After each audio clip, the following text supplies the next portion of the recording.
School করতে পারবে মানে আমি একটু যেতে পারছি না। 5 বছরের বাচ্চাগুলো না স্কুল করতে পারে না। কেন করতে পারে না? কেন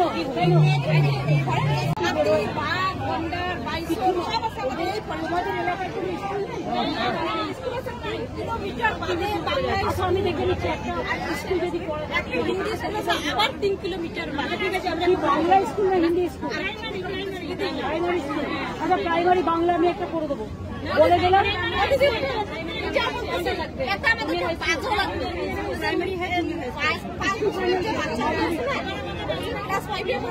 ওগুলো করে জায়গা দিয়ে দাও। এখানকার নামটা কি বলুন? স্কুলটা কোন জায়গাটা হতে পারে?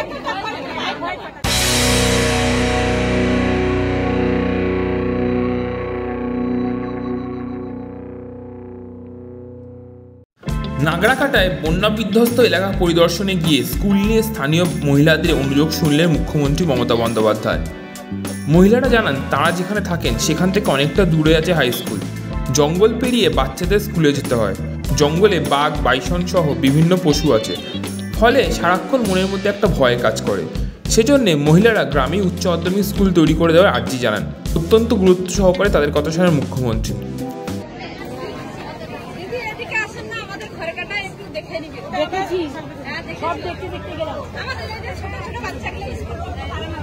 স্কুল করতে পারবে মানে আমি একটু যেতে পারছি না। 5 বছরের বাচ্চাগুলো না স্কুল করতে পারে না। কেন করতে পারে না? কেন আর স্কুল আছে 11 কিলোমিটার।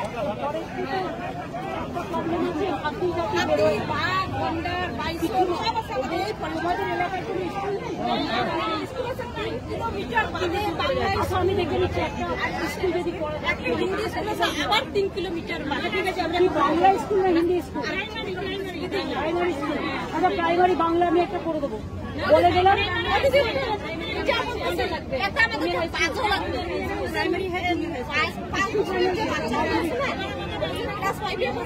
ওগুলো করে জায়গা দিয়ে দাও। এখানকার নামটা কি বলুন? স্কুলটা কোন জায়গাটা হতে পারে? একটা স্কুল আছে প্রাইমারি ফরেস্টের বাইরে?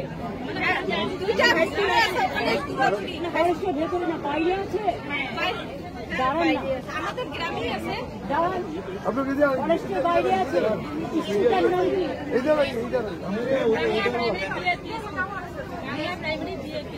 এই লেখো বাংলা প্রাইমারি ভিআইপি স্কুল। ওটা ফরেস্টের বাইরে ঠিক আছে। ওটাকে আমি হায়ার সেকেন্ডারি করবো। আগে সেকেন্ডারি তারপরে আসতে পারে না। আসতে পারে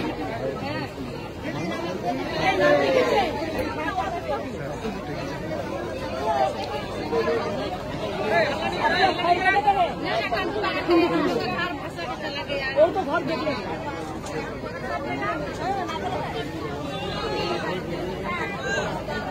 পরবর্তীতে মুখ্যমন্ত্রী আশ্বাস দিয়েছেন বিষয়টি নিয়ে শিক্ষামন্ত্রী ব্রাত্য বসুর সঙ্গে কথা বলবেন।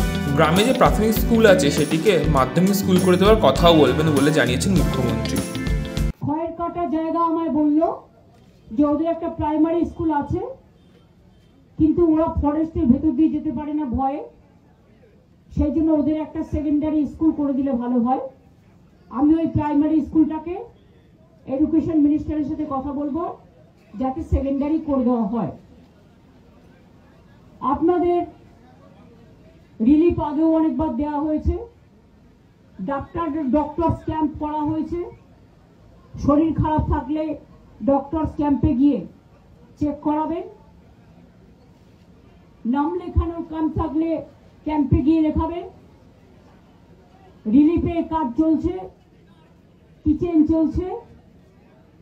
যতক্ষণ আপনারা এখানে থাকবেন, বাড়ি যেতে না পারবেন, বাড়ি থাকার মতো উপযুক্ত না হবে, ততদিন পর্যন্ত এই ক্যাম্প চলবে। রিলিফ আপনারা আগেও পেয়েছেন, এখনো আমরা কিছু রিলিফ আপনাদের দিয়ে যাচ্ছি। আমি চলে যাবার পর লাইন করে এই ক্যাম্প থেকে দিয়ে দেবে। তাড়াহুড়ো করবেন না, সবাই পাবেন। বাচ্চাদের একটু দেখে রাখবেন, বেবি ফুড আছে। আর মেয়েদের জন্য আলাদা বাথরুম ওরা বলে, ওরা ওয়াশরুম বলতে পারে না, ওদের মেয়েদের আলাদা বাথরুম করে দাও।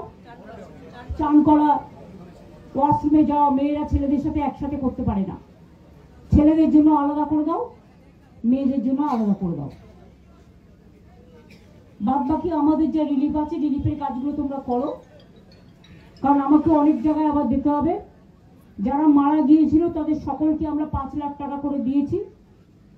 প্রায় 27টা পরিবার, কুচবিহারেও 2 জন আছে, তাদেরও দিয়ে দেওয়া হয়েছে। এবং হোমগার্ডের চাকরি নাগরাকাটা এবং কুচবিহারকে দিয়ে দেওয়া হলো স্পেশাল হোমগার্ডের চাকরির অ্যাপয়েন্টমেন্ট লেটার। আমি এখান থেকে চালসা হয়ে ধূপগুড়ির মেট্রিক মাল যেগুলো রিলিফ আছে, অরূপ বিশ্বাস, গৌতম দেব সব একসাথে গিয়ে ঘুরে এসছে অনেকবার। ওরা বাড়ি চলে গেছে, রিলিফ ক্যাম্পে কেউ নেই। তাই আমরা ধূপগুড়ি রিলিফটা, ওখানে ডিএম থাকবে, নির্মল মন্ডল থাকবে, তার হাতে দিয়ে যাব, নির্মল রায়, এবং ময়নাগুড়িরও কিছুটা, প্লাস চালসার কিছুটা। তারপরে ওখান থেকে আমরা চোটা চলে যাব কার্শিয়াঙে, কারণ মিরিকে আমায় যেতে হবে। মিরিকের বিডিও অফিসের কাছে কালকে আমাদের পৌঁছতে হবে। সেটা আমার এখান থেকে প্রায় 4 ঘন্টা 4.5 ঘন্টা টাইম লাগবে। সেই জন্য আমরা চালসা হয়ে আজকে রাত্রে কার্শিয়াঙে থাকবো। তারপরে কালকে কার্শিয়াং হয়ে ঘুম হয়ে আমাদের মিরিকের বিডিও অফিসের সামনে সবাইকে জমায়েত করে বাদ বাকি চাকরির যেগুলো মিরিকের বাকি আছে সেগুলো সব দিয়ে দেবো, রিলিফও দিয়ে দেবো। তারপরে আমি দার্জিলিংয়ে যাব 1 দিনের জন্য, কারণ ওখানে আমাকে একটা রিভিউ মিটিং করতে হবে বুধবার দিন, করে আমি বৃহস্পতিবার ফেরত চলে আসবো। ঠিক আছে? ঘুম বিডিও অফিস না, মিরিক বিডিও অফিস। ঘুম বিডিও অফিস তো একদিন মিরিক যেতে পারবে না, ঘুম তো আলাদা, ঘুম তো দার্জিলিং এর রাস্তায় পড়ে, ঘুমে হবে না। ঘুম ইজ এ ডিফারেন্ট এরিয়া। ঘুম তো হচ্ছে দার্জিলিং যেতে পড়ে, ঘুম থেকে তোমাকে ঘুরে যেতে হবে। ঘুম থেকে কিছুটা ঘুরে গিয়ে দেখো গভর্নমেন্টের কি আছে, পশুপতি মন্দিরের কাছাকাছি। সুক্রিয়া পকরি বিডিও অফিস আছে, দেখো 8 ঘন্টা। হ্যাঁ, প্রেসকে আমি জানিয়ে দিলাম। আমরা বেরিয়ে যাওয়ার পরে আপনারা চালসা পর্যন্ত যেতে পারেন, কার্শিয়াঙে যারা থাকার প্রয়োজন আছে যেতে পারেন, পুলিশের সাথে যোগাযোগ করবেন। কার্শিয়াঙে তো থাকার জায়গা এমনিতে কম, আশেপাশে দরকার হলে দেখে নেবে। টুরিস্ট লজটা বলে দাও, ওখানে কিছু সাংবাদিক থাকতে পারে। আর ওখানে তো থাকার জায়গা একটা প্রাইভেট কটেজ আছে, কিন্তু ওরা তো ভাড়া দিয়ে দেয়, পাবে না। শিলিগুড়িতে করে দাও, তোমরা শিলিগুড়িতে করে দিচ্ছে তোমাদের থাকার ব্যবস্থা। শিলিগুড়ি থেকে কার্শিয়াং অনলি 1 আওয়ার। তোমরা সকালে বেরিয়ে, আমি তোমাদের জন্য টাইম একটু দেরি করে বেরোবো 12টার সময়, 12টা নাগাদ। তাহলে তোমরা শিলিগুড়ি থেকে 11টায় বেরোলে পৌঁছে যেতে পারবে। শিলিগুড়িতে তোমাদের থাকার ব্যবস্থা করে দেওয়া হচ্ছে, কারণ কার্শিয়াঙে থাকার ব্যবস্থা নেই। একটা WBTC এর গেস্ট হাউস ছিল, সেটাও ধসে গেছে। আমাদের ওই সার্কিট হাউসটায় থাকতে হচ্ছে, যেখানে লেপার্ড ঘুরে বেড়ায়। তোমরা চলে যাও কার্শিয়াং থেকে, তোমরা আমাদের ফলো করো, ওখানে পুলিশ তোমাদের হেল্প করে দেবে। ঠিক আছে? আপনারা সবাই ভালো থাকুন, সুস্থ থাকুন। ডিএম আমাদের সাথে একটু যাচ্ছে, কিন্তু এখানে নোডাল অফিসারকে দায়িত্ব দিয়ে দাও, যারা এখানে, ডিএম যদি থাকে, যারা এখানে রিলিফগুলো দিয়ে দেবে সবাইকে।